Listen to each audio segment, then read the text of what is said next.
Alright, so I ended up installing a mechanical gauge cluster for my 85 Camaro. We got a Bosch one for my work for like 40 bucks. Pretty cheap, all in all. Wasn't bad to install. So what I ended up doing is I wanted to do like a clean run. So I ended up drilling a hole behind them. It's still ugly. I'm going to put a wire loom around it and, tape them all up and make it look all nice and pretty. Just got done running it all. So there's the hole right there.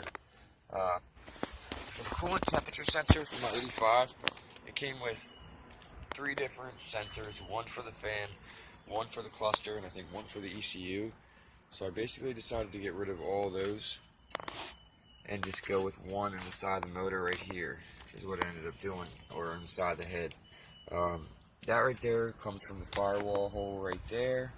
Now for the oil pressure, same thing. Is basically they give you a plastic line that comes with the kit, and my fucking flare, I don't know if I tightened it too tight or it's just shitty, but it basically ended up stripping and going on crooked.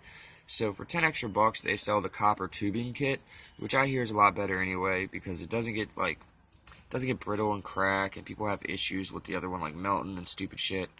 So I just ended up getting that for 10 bucks. That one went on fine. And just take out your oil pressure sender, and then you basically replace it with this little fitting right here, and then you just slide this over the copper tubing, and it has a I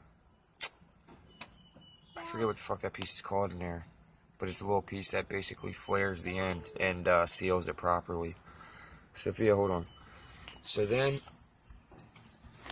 the oil pressure and the coolant temperature sensor. And then the only thing that was left is the voltmeter that I did.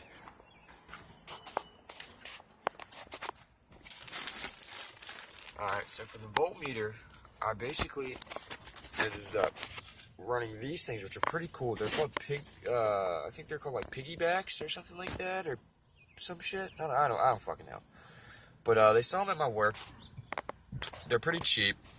And basically, you find a fuse for basically something that turns on and off with the car, like the cluster.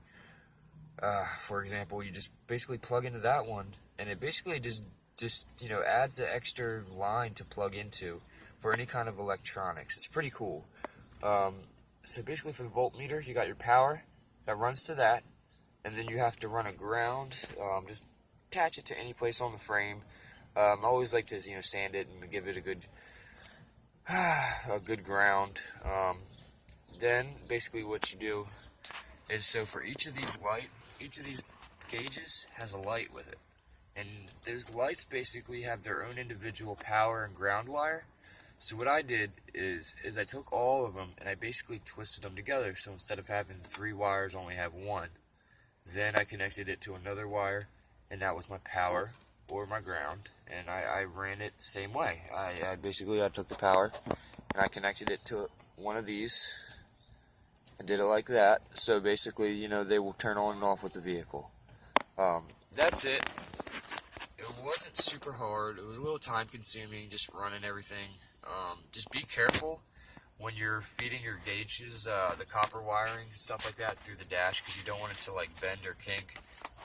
Because then you're screwed. Yeah, you gotta get a new set. But that's it for the gauges.